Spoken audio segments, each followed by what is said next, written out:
Hey, it's Nyla. Welcome back to my channel. If this is your first time here, welcome. If we haven't met yet, I am a full-time working mom with a 3-year-old, and on this channel I like to talk about all things design, specifically focusing on the home, how that impacts our well-being, and just different things that we can do daily to improve that. If that all sounds good to you, please make sure to like and subscribe. I release videos every Tuesday.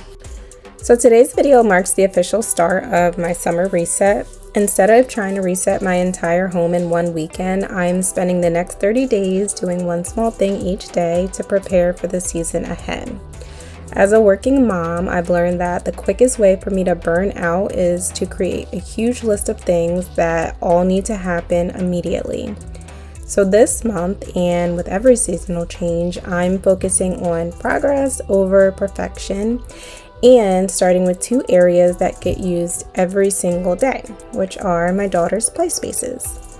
Being in a smaller home, these spaces are mostly made up of my dining room and living room.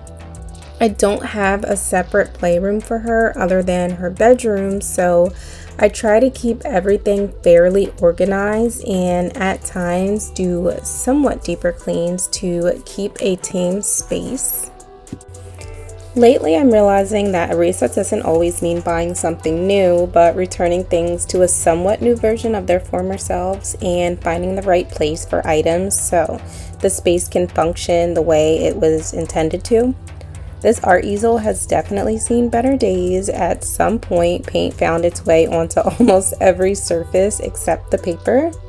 I wanted to take a little extra time here because this is one of the places my daughter uses most often, and I wanted her to be able to use it to its fullest potential.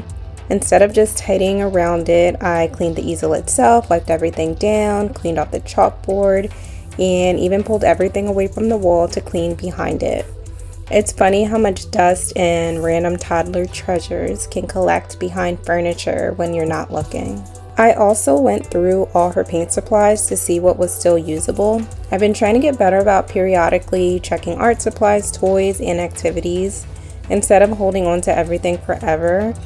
I'm not just trying to have less for the sake of having less, but to actually make use of what I can and making room for things that she genuinely enjoys using right now. This also allows me to use the space in ways I wouldn't have thought of before, and also frees up storage for other items to allow for toy cycling. Plus, when the space is clean, it attracts her to the space again to allow her to enjoy it fully, as though she has a new toy again.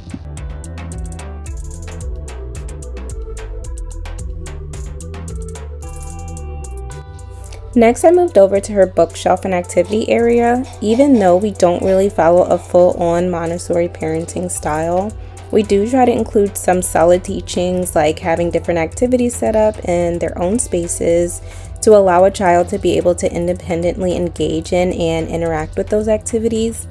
This has actually allowed my daughter to be able to grab activities or toys on her own without my help, especially when I'm working from home and caring for her.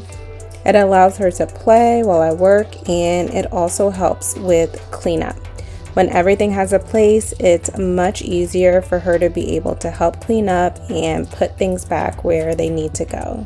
As I was cleaning this space, I also took the opportunity to remove a few things she has outgrown or things that are broken and make space for activities and books that better fit where she is now.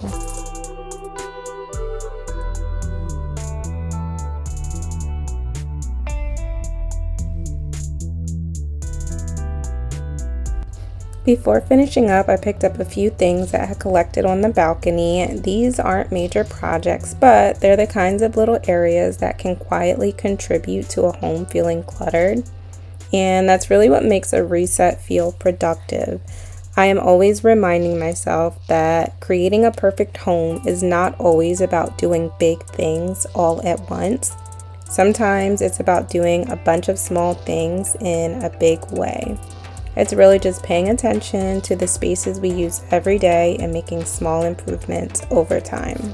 So that's going to be a wrap for this video. I really hope you enjoyed resetting my daughter's play spaces with me. If you like this video, please make sure to like and subscribe. I'll be releasing videos every Tuesday. Until next time, bye!